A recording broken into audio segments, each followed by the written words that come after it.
রাজস্থানের এই শুষ্ক প্রান্তর থেকে সবাইকে স্বাগত জানাই।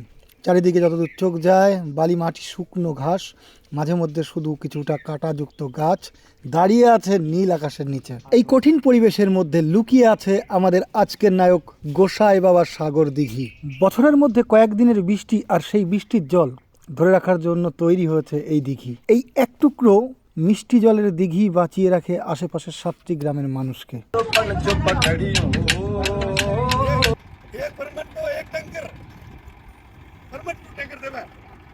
अच्छा, इसके लिए कोई पेमेंट नहीं चाहिए? 500 रुपया एक टैंकर। एक टैंकर का एक टैंकर कितना रुपया लगता है? किराया 500 रुपया।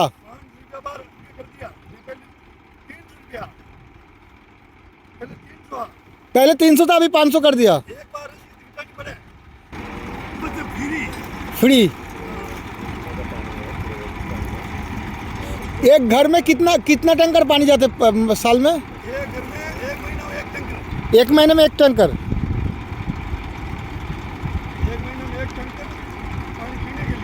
पीने के, सिर्फ पीने के लिए।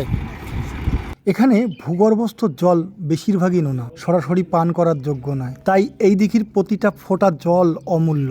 এটা শুধু পুকুর নয়, মানুষের জীবন আর ভবিষ্যতের ভরসা। এই দিঘি শুধু মানুষকে নয়, পরযায়ী পাখিদেরও জায়গা দেয়। শীত এলে দূর দেশ থেকে হাজারো কিলোমিটার পথ উড়ে আসে সাইবেরিয়ান পাখিরা।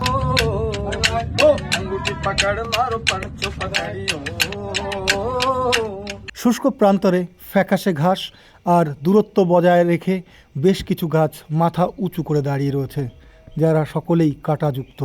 আমাদের ভ্রমণের কাহিনীতে অত্যন্ত রোমাঞ্চকর, অতীব সুন্দর এই দৃশ্য, এই জায়গা। তবে যারা বরাবর বসবাস করছে তাদের কাছে মোটেই রোমাঞ্চকর নয়।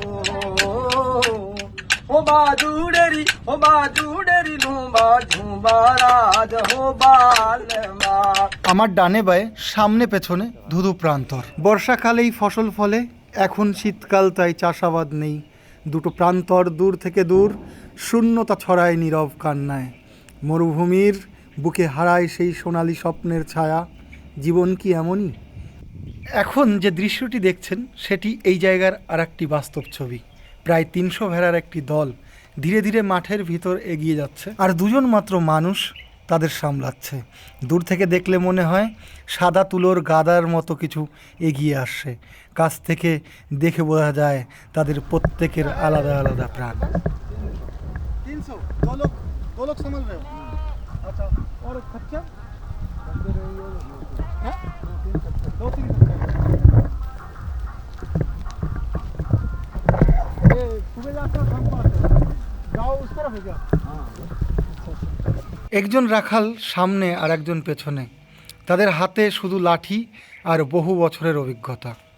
সেই ভরসাতেই নিয়ন্ত্রণে থাকে 300 ভেড়ার দল। তাদের স্বাভাবিক হাঁক, ভেড়ার ঘণ্টা আর শুকনো ঘাসের খসখসে শব্দ একসাথে মিশে এক অদ্ভুত ছন্দ তৈরি করে। সূর্যের আলো যখন ভেড়ার সাদা গায়ে পড়ে, তখন মনে হয় মাঠের ওপর দিয়ে সাদা ঢেউ গড়িয়ে যাচ্ছে।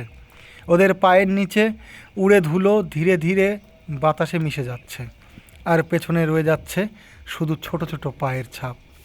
এই দুইজন রাখাল হয়তো সকাল থেকে সন্ধ্যা পর্যন্ত মাঠে ঘুরে বেড়ায়। গরম হোক বা শীত, জলের টান হোক বা খাবারের চিন্তা, দিন শেষে ভেড়ার দলটাকে নিরাপদে ঘরে ফিরল কিনা সেটাই তাদের সবথেকে বড় তৃপ্তি।